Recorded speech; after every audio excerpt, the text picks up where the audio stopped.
Dr. Louis Teichholz is a leading cardiologist.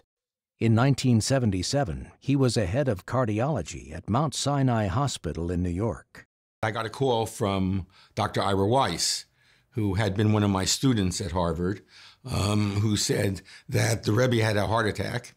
So I was taken to the bedside of the Rebbe down Flatbush Avenue, 60 miles an hour, the wrong way with a police escort. When we got to 770 on the street was full of Hasidic men in their black coats and black hats, and literally, as the police came, it parted like Moses parted the Dead Sea.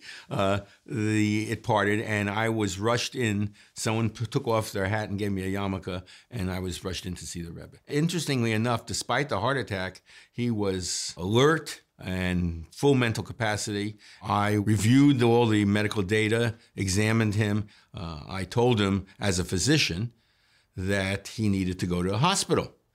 He asked me, why go to the hospital? And I said, you need to be in a coronary care unit. And I explained all the monitoring equipment, the equipment to treat problems if they occurred. And 2 hours later, they built a coronary care unit at 770.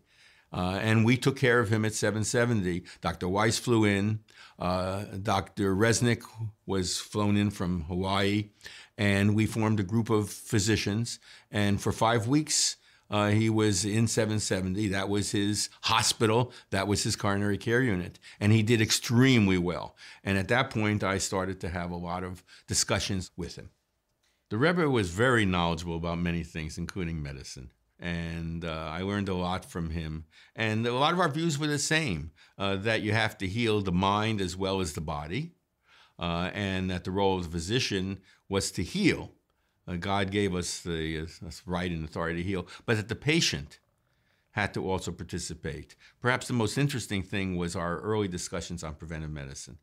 I think he was ahead of his time in terms of understanding the real role of preventive medicine. He wrote me a letter, which we discussed, when doctors cure all the disease, then they'll have time to prevent disease.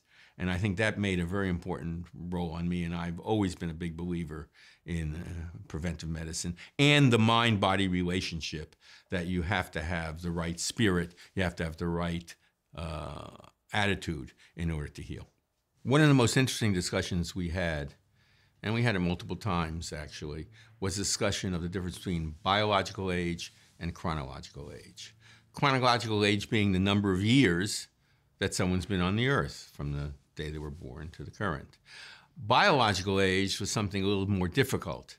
Biological age was really how the body responded in terms of the age of the cells, and also the mind, of how the mind responded. So biological age was more of how well the person was, what they thought, etc. And he made a very important point, that it's not the number of years that one lives on the earth, the sort of chronological age, but it's the biological age that's important.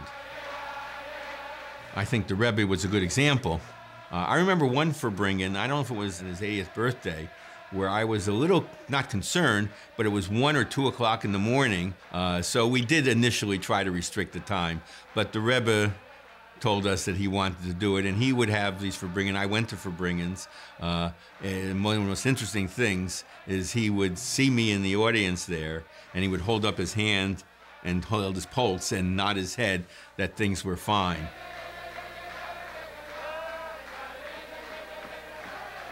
And at 4 o'clock in the morning, we finished the Farbringen, and he stood there handing Tanyas out to everybody, including myself.